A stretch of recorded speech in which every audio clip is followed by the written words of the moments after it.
Take a look at your phone. What do you see? Selfies? Photos of your lunch? Or maybe it's filled with hundreds, or even thousands, of photos of a creature that isn't human. We live in a world where strollers are made for dogs, birthday parties are thrown for cats, and some people proudly proclaim, "I don't want kids, I have my dog." At first glance, this may seem like a harmless quirk, something silly or even absurd. People often laugh, calling it playing pretend. But the truth is much deeper than that. Psychologically speaking, the brain doesn't differentiate between the love you feel for a human child and the love you feel for a pet. When you gaze at your pet and feel that rush of affection, your brain is releasing the exact same chemicals it would if you were looking at your own child. We are not simply pet owners anymore, we are parents to a different species. But why? Is it because pets are cute? Or is it because, in today's world, we are searching for something deeper? The truth is, the connection we feel toward our pets fulfills something that human children, in their complexity, can't always provide. If you have a human child, your goal is to raise them to leave you. That's the hard truth of parenting. You nurture them, teach them to walk, talk, and eventually you prepare them to be independent, to go out into the world without needing you anymore. But a pet, well, a pet is the child that never leaves. For people with a deep fear of abandonment, or for those who need to feel needed, a pet is the perfect solution. A pet will never pack their bags and go off to college. They will never get married and forget to call you. They stay in that toddler phase forever. They always need you to feed them. They always want to be near you. They always need you to help them. For the pet owner, this creates a sense of permanent safety. There is no fear of the relationship changing over time. It is frozen in time, a bond that's safe from the emotional pain that comes with watching someone grow apart. In an age where relationships are increasingly transient, the pet owner bond provides something stable, a love that won't grow up, a bond that won't mature into the complexities of human life. Have you ever looked at your dog or cat and suddenly felt an overwhelming wave of emotion? You just want to squeeze them, maybe even bite them, because they're so cute. This overwhelming rush of affection is called cute aggression. It's your brain's way of regulating an overdose of love. Why do we feel this way? It all has to do with neoteny.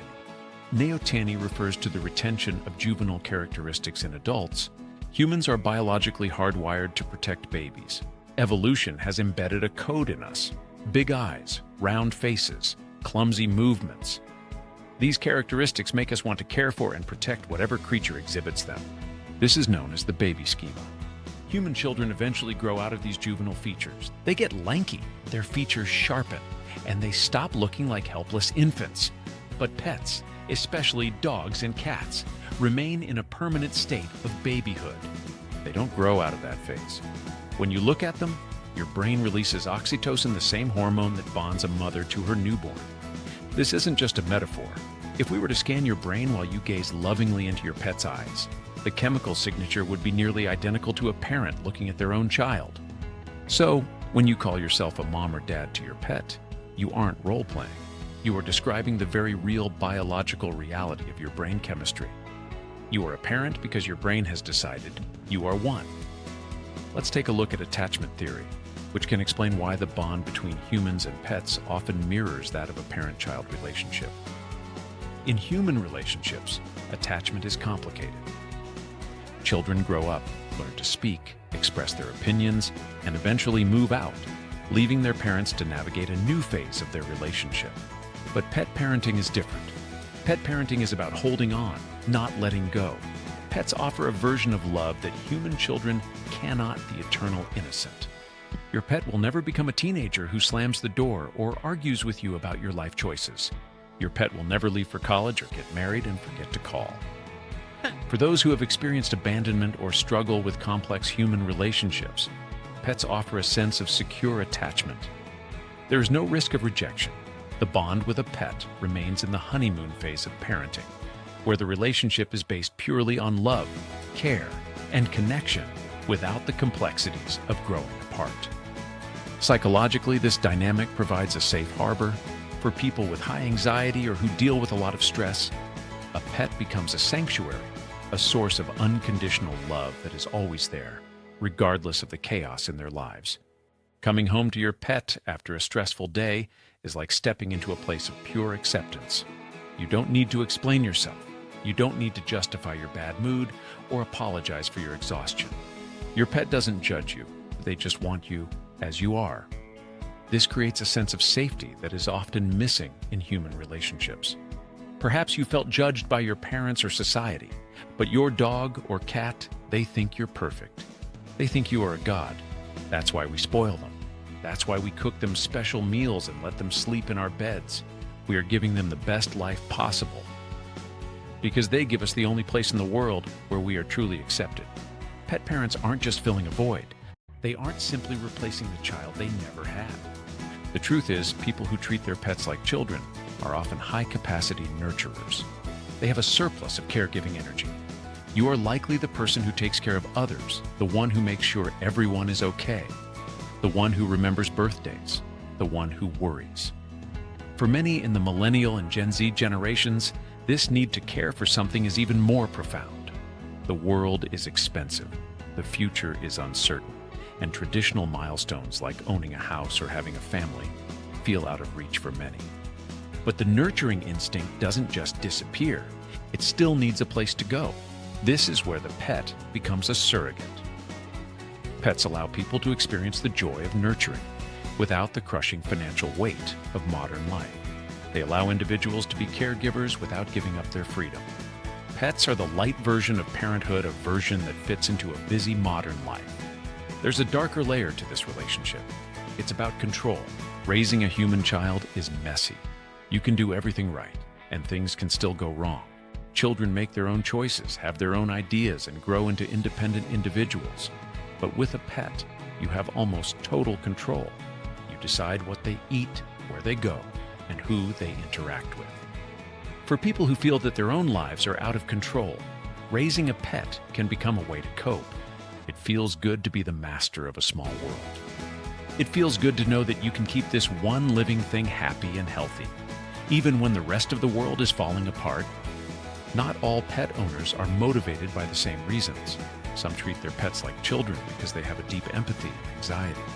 These pet parents are often called guardians. They are highly protective, and they worry about their pet's safety constantly. They are likely the ones with cameras in their homes to monitor their pets while they're away.